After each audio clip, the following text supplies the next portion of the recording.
সাধারণত মেয়েদের লোম হবার কথা নয়, গলার স্বরের একটু পরিবর্তন হয়ে যেতে পারে। এটা কি চিকিৎসা করে ঠিক করা সম্ভব? চিকিৎসা করে অবশ্যই ঠিক করা সম্ভব। ছেলেদের যে হরমোন সেটির নাম টেস্টোস্টেরন, কিন্তু মেয়েদের শরীরেও এটি অল্প পরিমাণে থাকে। যদি কোনো কারণে এটি বেড়ে যায় তো মেয়েটার শরীরে কি প্রভাব পড়তে পারে? যেমন টেস্টোস্টেরনের যে কাজগুলো, যে আপনি বলেছেন যে গোঁফ হবে বা ইয়ে হবে, তাহলে মেয়েদের এরকম অবাঞ্ছিত লোম হতে পারে, মানে যেখানে সাধারণত মেয়েদের লোম হবার কথা নয় সেরকম জায়গায় হতে পারে। মুখমণ্ডলে, গোঁফের ওখানে, তারপরে থুতনিতে, তারপরে হাতে, ব্রেস্ট মানে বুকের উপরে হতে পারে। কেমন? তারপরে তার বডি কনফিগারেশনের মধ্যে বা বডির আকৃতির মধ্যেও একটু পরিবর্তন হতে পারে।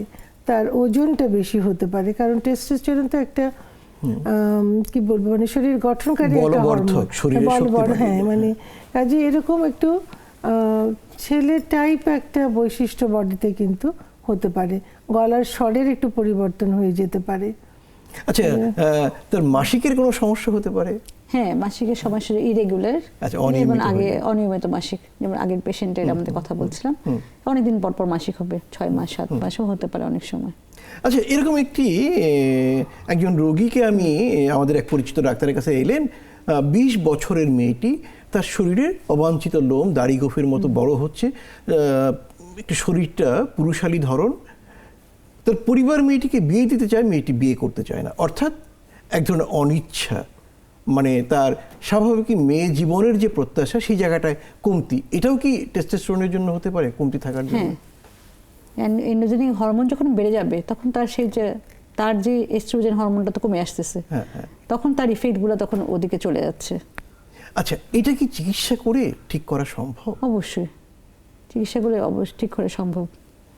আমরা তো প্রথমে মানে পিসিওএস একটা রোগ, সেটাও কিন্তু এন্ড্রোজেনিক হরমোনগুলো বেড়ে যায়। আচ্ছা, তখনও কিন্তু আমাদের সেই প্রবলেমগুলো তৈরি হতে থাকে, তখন আমরা চিকিৎসা করে সেগুলোকে রেগুলারিটি করে নিয়ে আসি হরমোনগুলোকে। কারো যদি এরকম, আপনি যেটা বললেন না, বিয়ে দিতে চাচ্ছে, সে বিয়ে করতে চাচ্ছে না বা কিছু, মানে তার এক্সটার্নালি যদি তাকে মনে হয় মেল ফিচারটা বেশি, হ্যাঁ, বা তার ওরকম, তাহলে সেটা কিন্তু এটা আরেকটা প্রবলেম, যেটা আমরা ইন্টারসেক্স বলি, যে ওর আসলে জেনেটিক সেক্সটাকে সেটা কিন্তু দেখা দরকার।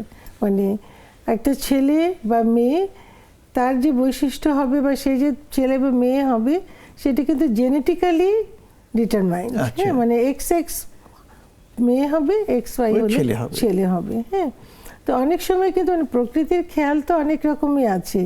একজন XX তার এক্সটার্নাল ফিচার মেল হতে পারে, একজন XY তার এক্সটার্নাল ফিচার মেল হতে পারে। এখানে আরো গভীরতর খোঁজখবর। হ্যাঁ, কাজেই মানে একজনকে যখন দেখা যাবে যে স্বাভাবিক যেরকম আচার আচরণ তার হওয়ার কথা, স্বাভাবিক আকৃতি গঠন তার যেমন হওয়ার কথা, সেটা থেকে যদি বেশ একটা ব্যতিক্রম দেখা যায়, সেটাকে কিন্তু খুব ভালো করে পরীক্ষা করতে হবে, ইতিহাসটা নিতে হবে, তার শারীরিক এবং মানসিক উভয় মানে পরীক্ষাটা ভালো করে করতে হবে, তার বায়োকেমিক্যাল কিছু যা হরমোনের যে টেস্ট, এগুলো ভালো করে করতে হবে। মানে এটা খুব মানে ব্যাপার নয় আর কি, সহজ বিষয় নয়।